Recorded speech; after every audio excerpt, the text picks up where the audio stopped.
The former Mumias Sugar Company boss, Kidero, has suffered a major blow after the High Court in Nairobi declined to block the Capital Markets Authority CMA from probing his accounts in relation to his financial dealings during his 8-year stint at the helm of Mumias Sugar Company Limited as the managing director. Kidero served as the MD for Mumias for 8 years before resigning in 2012 to join elective politics. In March this year, Kidero took oath of office as the Chief Administrative Secretary CAS in the Ministry of Investment, Trade and Industry, but is yet to formally assume, following a court order barring all CASs appointed by President William Ruto from taking over their roles until the matter filed in court is heard and determined.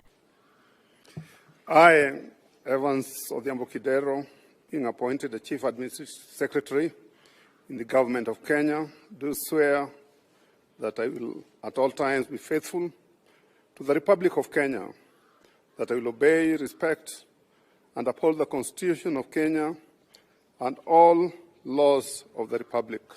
In her ruling, while dismissing an application to bar the probe filed by Kidero, Justice Hedwig Ongudi said that Kidero had neither provided evidence that the regulator was acting against the law nor how his rights have been infringed upon. She said that although the former governor had claimed that he was singled out from the rest of the former Mumias board members, he never asked his former colleagues to either testify or file an affidavit to affirm his claim. According to the judge, CMA had told the court that it was probing all former Mumias directors. Justice Ongudi ruled, quote unquote, "It is clear that the petitioner did not properly and with the required precision demonstrate how these rights were infringed by the second respondent herein."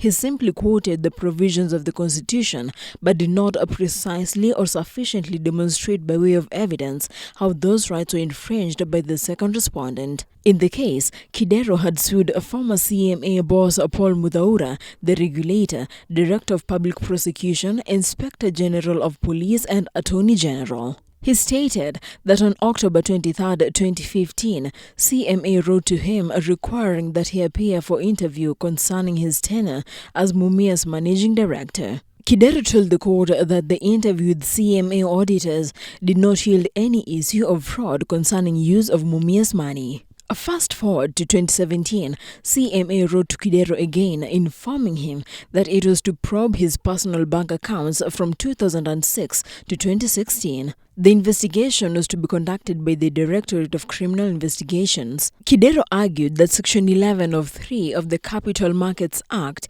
is unconstitutional for giving the regulator sweeping powers to investigate any person without giving them prior notice. He asserted that the investigation was a fishing expedition and an abuse of office as CMA had allegedly singled him out of the other board of directors. The former governor claimed the probe was only meant to harass and intimidate him. Muthaura and CMA urged the court to dismiss the case. In his affidavit, Muthaura said while interrogating the company's bank statements for the period from March 2010 to May 2012, they noted suspicious and substantial cash inflows from customers who had received the excessive discounts. Muthaura added outflows went to Kidero and others to Peter Hongo's account, who was the then head of sales. This prompted the CMA, through the assistance of the DCI, to receive a court order to search account numbers 0803 464 006 300 004 9902 under the name of Samson Peter Otieno Hongo at Pram Bank Limited. This investigation revealed that Hongo received cash and check deposits from its customers such as YH wholesalers, which had received discounts totaling to 1.6 billion shillings.